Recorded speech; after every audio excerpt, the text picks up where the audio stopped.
ನಮಸ್ಕಾರ ಸ್ನೇಹಿತರೆ. ಇಂದು ನಾವು ಒಂದು ಅತ್ಯಂತ ಮುಖ್ಯವಾದ ಆರೋಗ್ಯ ವಿಷಯದ ಬಗ್ಗೆ ಮಾತನಾಡೋಣ.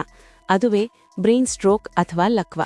ಇದನ್ನು ಮೆದುಳಿನ ಆಘಾತ ಅಥವಾ ಪಾರ್ಶ್ವವಾಯು ಎಂದು ಕರೆಯುತ್ತಾರೆ. ಇತ್ತೀಚಿನ ದಿನಗಳಲ್ಲಿ ಈ ರೋಗದ ಪ್ರಕರಣಗಳು ಹೆಚ್ಚಾಗುತ್ತಿರುವುದನ್ನು ನಾವು ನೋಡುತ್ತಿದ್ದೇವೆ. ಹಿರಿಯರಿಗೆ ಮಾತ್ರವಲ್ಲ, ಯುವಕರಿಗೂ ಇದು ಬರುತ್ತಿದೆ.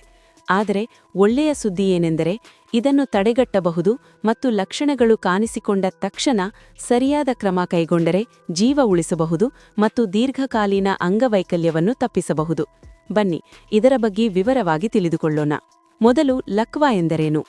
ಮೆದುಳಿಗೆ ರಕ್ತ ಸರಬರಾಜು ಸರಿಯಾಗಿ ಆಗದಿದ್ದಾಗ ಅಥವಾ ರಕ್ತನಾಳಗಳು ಒಡೆದು ರಕ್ತಸ್ರಾವವಾದಾಗ ಮೆದುಳಿನ ಕೋಶಗಳು ಹಾನಿಗೊಳಗಾಗುತ್ತವೆ. ಇದನ್ನೇ ಬ್ರೈನ್ ಸ್ಟ್ರೋಕ್ ಎನ್ನುತ್ತಾರೆ. ಎರಡು ಮುಖ್ಯ ವಿಧಗಳಿವೆ. ಮೊದಲನೆಯದು ಇಸ್ಕೆಮಿಕ್ ಸ್ಟ್ರೋಕ್. ಇದು ಸುಮಾರು 85% ಪ್ರಕರಣಗಳಲ್ಲಿ ಕಾಣಿಸಿಕೊಳ್ಳುತ್ತದೆ. ರಕ್ತನಾಳಗಳಲ್ಲಿ ಹೆಪ್ಪುಗಟ್ಟಿ ರಕ್ತ ಹರಿವು ನಿಲ್ಲುವುದು ಇದರ ಕಾರಣ. ಎರಡನೆಯದು ಹೆಮರೇಜಿಕ್ ಸ್ಟ್ರೋಕ್. ಇದು 15% ರಕ್ತನಾಳಗಳು ಒಡೆದು ಮೆದುಳಿನಲ್ಲಿ ರಕ್ತಸ್ರಾವವಾಗುವುದು.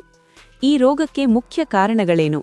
ಅತಿ ಹೆಚ್ಚು ರಕ್ತದೊತ್ತಡ ಅಥವಾ ಹೈಪರ್ಟೆನ್ಷನ್, ಇದು ನಂಬರ್ 1 ಕಾರಣ.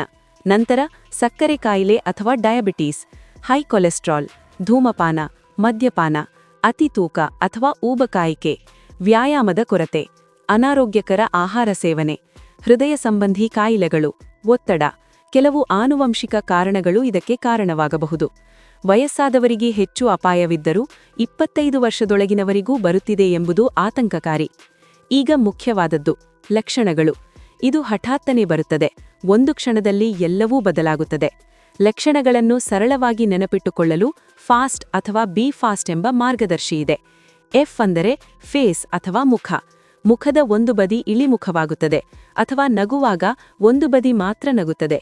ಎ ಅಂದರೆ ಆರ್ಮ್ ಅಥವಾ ತೋಳು. ಎರಡೂ ತೋಳುಗಳನ್ನು ಮೇಲಕ್ಕೆತ್ತಿದಾಗ ಒಂದು ತೋಳು ದೌರ್ಬಲ್ಯದಿಂದ ಕೆಳಗೆ ಬೀಳುತ್ತದೆ. ಎಸ್ ಅಂದರೆ ಸ್ಪೀಚ್ ಅಥವಾ ಮಾತು. ಮಾತು ಅಸ್ಪಷ್ಟವಾಗುತ್ತದೆ, ಸರಳ ವಾಕ್ಯವನ್ನು ಹೇಳಲು ಸಾಧ್ಯವಾಗುವುದಿಲ್ಲ. ಟಿ ಅಂದರೆ ಟೈಮ್ ಅಥವಾ ಸಮಯ. ಈ ಲಕ್ಷಣಗಳು ಕಾಣಿಸಿದ ತಕ್ಷಣ ಆಸ್ಪತ್ರೆಗೆ ಧಾವಿಸಿ. ಬಿ ಫಾಸ್ಟ್ನಲ್ಲಿ ಬಿ ಅಂದರೆ ಬ್ಯಾಲೆನ್ಸ್ ಅಥವಾ ಸಮತೋಲನ ನಷ್ಟ, ತಲೆಸುತ್ತು, ನಡೆಯಲು ಕಷ್ಟ. ಇ ಅಂದರೆ ಐಸ್ ಅಥವಾ ಕಣ್ಣುಗಳಲ್ಲಿ ದೃಷ್ಟಿಮಂದ ಅಥವಾ ದ್ವಿದೃಷ್ಟಿ. ಇತರ ಲಕ್ಷಣಗಳು: ತೀವ್ರ ತಲೆನೋವು, ದೇಹದ ಒಂದು ಬದಿಯಲ್ಲಿ ಮರಗಟ್ಟುವಿಕೆ ಅಥವಾ ದೌರ್ಬಲ್ಯ, ತಲೆ ತಿರುಗುವಿಕೆ, ವಾಂತಿ, ಪ್ರಜ್ಞೆ ಕಳೆದುಕೊಳ್ಳುವುದು. ಈ ಲಕ್ಷಣಗಳು ಕಾಣಿಸಿದರೆ 1 ನಿಮಿಷವೂ ವ್ಯರ್ಥ ಮಾಡದೆ 108 ಅಥವಾ ತುರ್ತು ಸೇವೆಗೆ ಕರೆ ಮಾಡಿ. ಸಮಯವೇ ಮೆದುಳು. ಪ್ರತಿ ನಿಮಿಷಕ್ಕೆ ಲಕ್ಷಾಂತರ ಮೆದುಳು ಕೋಶಗಳು ನಾಶವಾಗುತ್ತವೆ. ಲಕ್ವ ಹೊಡೆದ ತಕ್ಷಣ ಏನು ಮಾಡಬೇಕು? ಮೊದಲು ರೋಗಿಯನ್ನು ಮಲಗಿಸಿ, ತಲೆಯನ್ನು ಸ್ವಲ್ಪ ಎತ್ತರದಲ್ಲಿರಿಸಿ, ಬಿಗಿಯಾದ ಬಟ್ಟೆಗಳನ್ನು ಸಡಿಲಗೊಳಿಸಿ. ವಾಂತಿಯಾದರೆ ಬದಿಗೆ ತಿರುಗಿಸಿ ಉಸಿರುಗಟ್ಟುವುದನ್ನು ತಪ್ಪಿಸಿ. ಯಾವುದೇ ಆಹಾರ ಅಥವಾ ನೀರು ಕೊಡಬೇಡಿ. ತಕ್ಷಣ ಆಸ್ಪತ್ರೆಗೆ ಕರೆದೊಯ್ಯಿರಿ. ಚಿಕಿತ್ಸೆಯ ಸುವರ್ಣ ಅವಧಿ ಮೊದಲ 4 ಗಂಟೆಗಳು. ಇಸ್ಕೆಮಿಕ್ ಸ್ಟ್ರೋಕ್ನಲ್ಲಿ ಕ್ಲಾಟ್ ಬಸ್ಟರ್ ಔಷಧಗಳು ಅಥವಾ ಮೆಕ್ಯಾನಿಕಲ್ ಥ್ರಾಂಬೆಕ್ಟಮಿ ಮೂಲಕ ಹೆಪ್ಪುಗಟ್ಟುವಿಕೆಯನ್ನು ತೆಗೆದುಹಾಕಬಹುದು. ಹೆಮರೇಜಿಕ್ನಲ್ಲಿ ರಕ್ತದೊತ್ತಡ ನಿಯಂತ್ರಿಸಿ ಸರ್ಜರಿ ಮಾಡಬಹುದು. ನಿಮ್ಹಾನ್ಸ್ನಂತಹ ಆಸ್ಪತ್ರೆಗಳಲ್ಲಿ ಬಡವರಿಗೆ ಉಚಿತ ಚಿಕಿತ್ಸೆ ಲಭ್ಯ. ಚಿಕಿತ್ಸೆ ನಂತರ ಫಿಸಿಯೋಥೆರಪಿ, ಸ್ಪೀಚ್ ಥೆರಪಿ ಮುಖ್ಯ. ಹಲವರು ಸಂಪೂರ್ಣ ಗುಣಮುಖರಾಗುತ್ತಾರೆ. ಈಗ ತಡೆಗಟ್ಟುವಿಕೆ. ಇದು 95% ಸಾಧ್ಯ. ರಕ್ತದೊತ್ತಡ ಮತ್ತು ಸಕ್ಕರೆಯನ್ನು ನಿಯಮಿತವಾಗಿ ಪರೀಕ್ಷಿಸಿ.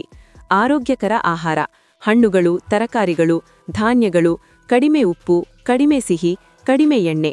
ಪ್ರತಿದಿನ ಕನಿಷ್ಠ 30 ನಿಮಿಷ ವ್ಯಾಯಾಮ. ನಡಿಗೆ, ಯೋಗ, ಧೂಮಪಾನ ಮತ್ತು ಮದ್ಯವನ್ನು ಬಿಟ್ಟುಬಿಡಿ. ತೂಕ ನಿಯಂತ್ರಣ, ಒತ್ತಡ ಕಡಿಮೆ ಮಾಡಿ. ನಿಯಮಿತ ಆರೋಗ್ಯ ಪರೀಕ್ಷೆ. ಸ್ನೋರಿಂಗ್ ಇದ್ದರೆ ಸ್ಲೀಪ್ ಆಪ್ನಿಯಾ ಪರೀಕ್ಷೆ ಮಾಡಿಸಿ. ಇದು ಸ್ಟ್ರೋಕ್ಗೆ ಕಾರಣವಾಗಬಹುದು. ಹೃದಯ ಸಮಸ್ಯೆಗಳಿದ್ದರೆ ವೈದ್ಯರ ಸಲಹೆ ಪಾಲಿಸಿ. ಸ್ನೇಹಿತರೆ, ಲಕ್ವ ಒಂದು ತುರ್ತು ಸ್ಥಿತಿ, ಆದರೆ ಅರಿವು ಮತ್ತು ಸಿದ್ಧತೆಯಿಂದ ನಾವು ಅದನ್ನು ಎದುರಿಸಬಹುದು. ನಿಮ್ಮ ಕುಟುಂಬ ಮತ್ತು ಸ್ನೇಹಿತರಿಗೆ ಈ ಮಾಹಿತಿ ಹಂಚಿಕೊಳ್ಳಿ. ಆರೋಗ್ಯವೇ ಭಾಗ್ಯ. ಎಲ್ಲರೂ ಆರೋಗ್ಯವಾಗಿರಿ.